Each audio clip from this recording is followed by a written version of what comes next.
The gavel came down hard, and 12 sheep were marked for the knife before sunset.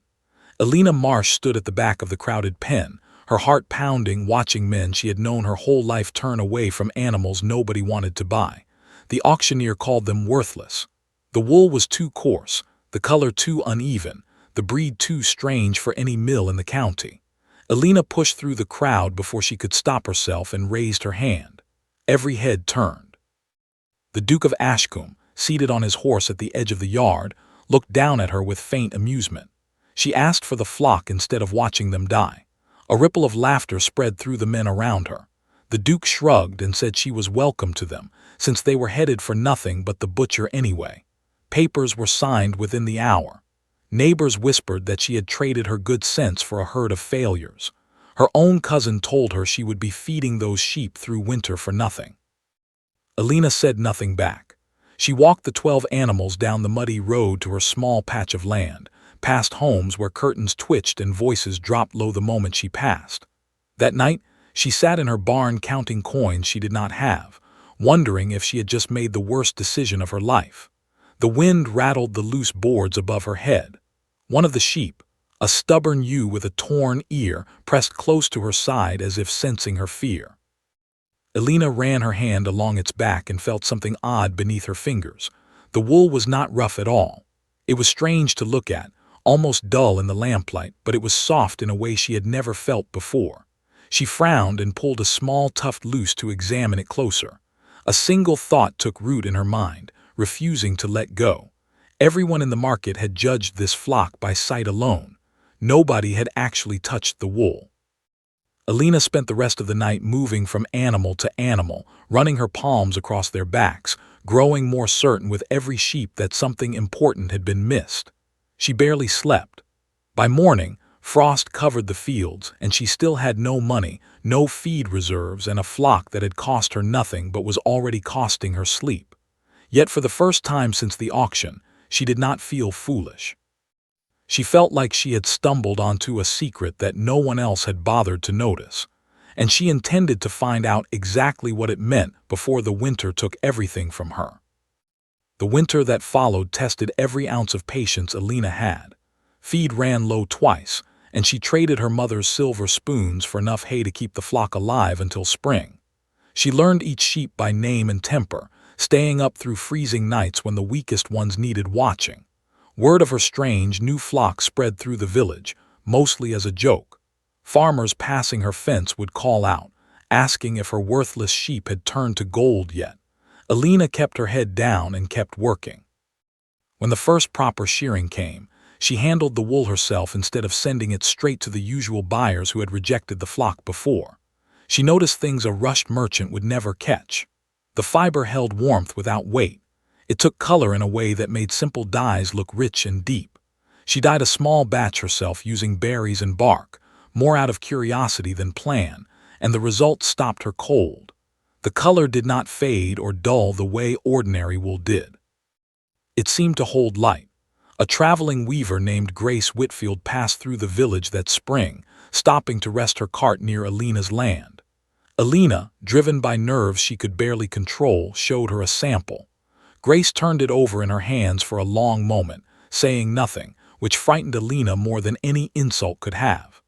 Then Grace asked where such wool had come from, and when Elena explained, Grace laughed in disbelief. She told Elena plainly not to sell a single strand to the local buyers who had already dismissed it once. Ordinary merchants paid ordinary prices for wool they understood. This was not ordinary. Grace suggested workshops that valued texture and rare qualities over convention, places far beyond the village that Elena had never dared to imagine reaching. The idea terrified her. She had never traveled farther than the market town, had no contacts among skilled weavers, and no proof beyond her own hands and instincts. Yet the alternative was watching another season pass with sheep everyone still called worthless. That night, Elena packed a small trunk with carded wool, dyed samples, and whatever courage she could gather. She did not tell her neighbors where she was going. She did not want their doubt riding along beside her. As the wagon carried her away from the only home she had ever known, she kept turning the dyed wool over in her lap. watching it catch the early morning light, refusing to let go of the feeling that she was finally chasing something real instead of running from failure. The road to the workshop towns was longer and harder than Alina expected. Wheels stuck in mud, coin ran thin, and more than once she considered turning back before pride pushed her forward instead. The first workshop she visited barely looked at her samples before waving her toward the door. The owner said plainly that unknown wool from an unknown farm carried no value no matter how it felt in the hand. Reputation mattered more than quality to men who had buyers waiting on both. Alina swallowed her disappointment and tried the next workshop, then the next, facing the same closed expressions each time. Rumors seemed to travel faster than she did. By the third town, whispers had already reached ahead of her, twisting her story into something almost comic, the woman selling sheep nobody wanted as if they were treasure. She began to doubt herself in the quiet hours between towns, wondering if Grace had simply been kind rather than honest. Then on a gray afternoon when her funds had nearly run out, she stepped into a modest workshop run by a sharp-eyed craftsman named Henry Cole.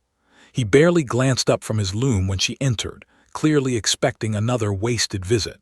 Alina set her sample on the table without a word, letting the wool speak before she did. Henry paused mid-stitch.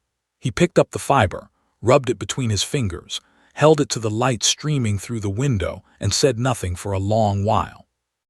Alina's heart pounded through the silence. Finally, he asked where such wool had come from, his tone sharper now, more curious than dismissive. She explained everything, the rejected flock, the winter, the dye that refused to fade. Henry asked for a full batch to test properly before committing to anything. It was not a promise, only a chance, but it was more than every closed door before it. Back home, news of her long absence had already stirred gossip. Neighbors assumed she had failed and simply stayed away out of shame. The Duke's steward, a stiff man named Arthur Price, made a point of mentioning her foolishness whenever her name came up at the manor. Alina ignored all of it, focused entirely on preparing the largest, cleanest batch of wool she had ever produced. She sheared carefully, sorted by hand, and packed the fiber like it was the only thing standing between her and disaster, because in many ways it was. When the wagon finally arrived to collect her shipment for testing, she stood in the yard long after it disappeared down the road, unsure whether she had just secured her future or handed away her last real chance at proving everyone wrong. Weeks passed with no word, each day stretching longer than the last. Alina kept working the farm as though nothing had changed, feeding the flock, mending fences, pretending the silence from Henry Cole's workshop did not weigh on her every waking hour. Then a letter arrived, carried by a writer who seemed almost reluctant to hand it over given how far he had traveled for one small farm. Alina's hands shook as she broke the seal. Henry's test batch had exceeded every expectation inside his workshop. The fiber's rare texture combined with its unusual dye response made it perfect for a premium line of goods he had been struggling to perfect for years. He wanted more, as much as she could produce, and he named a price that made Alina read the letter twice to be certain she had understood it correctly. It was nearly double what standard wool fetched at the county market, the very market where her flock had once been dismissed as worthless. Word moved quickly after that. Other workshops that had turned her away began sending inquiries once rumors of Henry's success reached their ears. Buyers who had never given her a second glance now wrote requesting samples, eager not to be left behind. Alina found herself negotiating terms she never imagined discussing, careful and steady despite the disbelief still humming beneath her calm exterior. She expanded her flock cautiously, purchasing more sheep of similar stock from other estates eager to be rid of animals they still failed to understand. Her small patch of land, once mocked as a graveyard for rejected livestock, slowly transformed into something the village could no longer ignore. Even Arthur Price, who had mocked her for months, found himself forced to mention her success during reports to the manor, his tone noticeably less dismissive than before. Farmers who once laughed at her now asked quiet questions about her methods, some even requesting advice on shearing or dyeing techniques they had never bothered to refine themselves.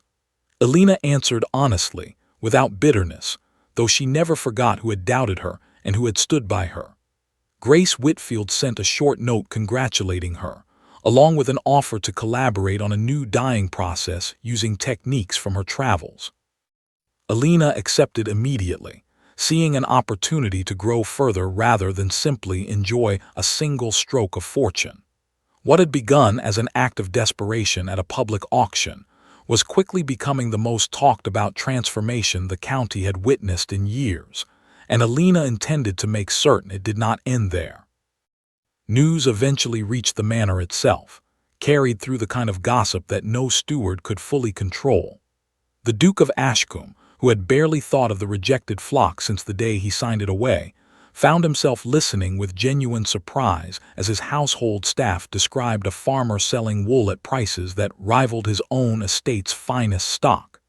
At first he dismissed it as exaggeration, the kind of tale that grew larger with each retelling. But when merchants he personally dealt with began mentioning Alina Marsh by name, curiosity finally won out over pride. He rode to her farm himself, unannounced, arriving at the same modest gate where he had once handed her 12 sheep destined for slaughter.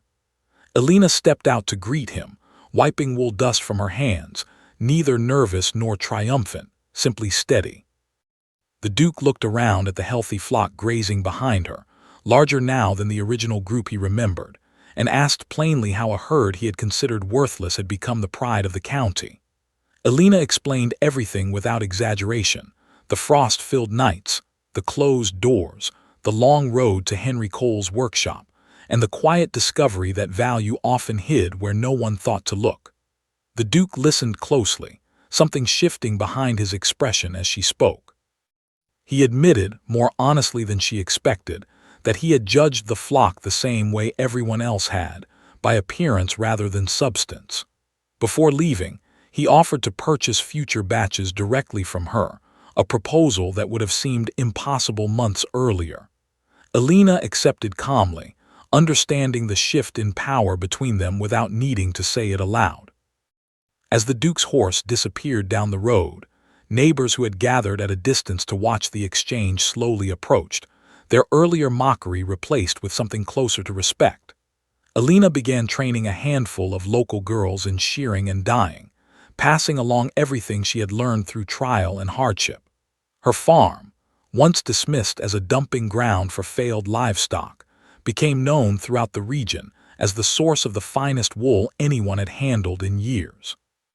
The story of the sheep no one wanted, and the woman who saw their worth when no one else would, spread far beyond the village borders, reminding everyone who heard it that true value rarely announces itself loudly and often waits patiently for someone willing to look closer.